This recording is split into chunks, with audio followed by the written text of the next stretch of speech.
Next അതുപോലെ next junior exam ആണ് കേരളത്തിലുടനീളം 25 സെന്ററുകളിലായിട്ട് നടന്നുകൊണ്ടിരിക്കുന്നത്. അതിൽ കോഴിക്കോട് തന്നെ 4 സെന്ററുകളാണ്. അതിൽ ഒരു സെന്ററായ മാനാഞ്ചിറയാണ് ഞാനിപ്പോൾ ഉള്ളത്. അപ്പോൾ നമുക്കറിയാം ഡോക്ടർ അല്ലെങ്കിൽ എഞ്ചിനീയർ അങ്ങനെ പല ഡ്രീമുമായിട്ടാണ് കുട്ടികളുള്ളത്. അതിനൊരു ബേസിക് ഫൗണ്ടേഷൻ കൊടുക്കുന്ന ഒരു എക്സാം അല്ലെങ്കിൽ എൻട്രൻസ് എക്സാം ആണ് ഇവിടെ നടന്നുകൊണ്ടിരിക്കുന്നത്. അപ്പോൾ വളരെയധികം തിരക്കായിരുന്നു. കുറേയധികം കുട്ടികളാണ് പലയിടത്തു നിന്നായിട്ട് വന്ന് എഴുതിയിട്ടുള്ളത്. അപ്പൊ എങ്ങനെ ഉണ്ടായിരുന്നു ഇതിന്റെ റിസൾട്ട് അല്ലെങ്കിൽ എങ്ങനെ ഉണ്ടായിരുന്നു എക്സാം എന്നൊക്കെ കുട്ടികളോട് നമുക്ക് നേരിട്ട് തന്നെ ചോദിക്കാം. ഈ എക്സാമിന്റെ കൂടെ തന്നെ നമ്മുടെ പാരന്റ്സിനുള്ള ഓറിയന്റേഷൻ ക്ലാസ്സും കൂടെ നടക്കുന്നുണ്ട്. അപ്പോൾ എങ്ങനെയുണ്ടെന്ന് നേരിട്ട് നോക്കി കണ്ടാലോ? കമാൺ.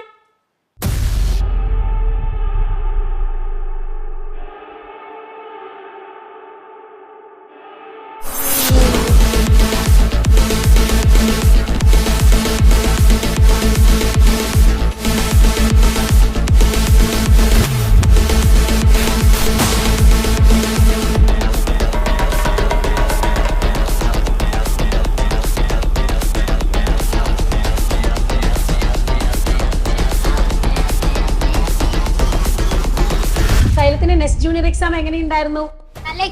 നല്ല എക്സാം ആയിരുന്നോ? ഈസി ആയിരുന്നോ? നിങ്ങൾ ഏത് ക്ലാസ് പഠിച്ച ക്വസ്റ്റ്യൻസാ കൂടുതൽ വന്നത്?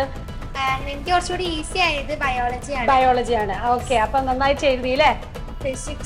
കുറച്ച് ടഫായിട്ട് തോന്നി. ഓക്കെ, നമ്മൾ പഠിച്ച സിലബസ് തന്നെയല്ലേ വന്നത്? ഓക്കെ, അപ്പൊ എളുപ്പമായിരുന്നു, ടൈം ഒക്കെ കിട്ടിയില്ലേ? ഈസി ആയിരുന്നു. ഓക്കെ, നമ്മുടെ സിലബസ് തന്നെ ക്വസ്റ്റ്യൻസ് ഡയറക്റ്റ് ആയിട്ടാ വന്നതൊക്കെ അല്ലേ? ഏതായിരുന്നു? CBSE ആണ് സ്റ്റേറ്റ് ആണോ മോള്? സ്റ്റേറ്റ് ആണ്. അപ്പം ബുദ്ധിമുട്ടുണ്ടോ ക്വസ്റ്റ്യൻസ് കണ്ടിട്ട്? ഫൗണ്ടേഷൻ ക്ലാസ് കണ്ടിട്ട് എഴുതിയോണ്ട് എളുപ്പമായിരുന്നു എക്സാം? ഏത് സബ്ജക്റ്റ് എളുപ്പമായിട്ട് തോന്നി? എനിക്ക് മാത്സ് എളുപ്പമായി തോന്നി. സൈലത്തിന്റെ നെക്സ്റ്റ് ജൂനിയർ എക്സാം എങ്ങനെയുണ്ടായിരുന്നു?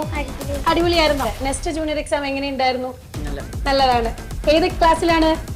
8. എങ്ങനെയുണ്ടായിരുന്നു നെക്സ്റ്റ് ജൂനിയർ എക്സാം? അടിപൊളിയായിട്ട് എഴുതി. ഏതാ ഈസി ആയിട്ട് എഴുതാൻ പറ്റിയ? മാത്സ് എളുപ്പമായിരുന്നു.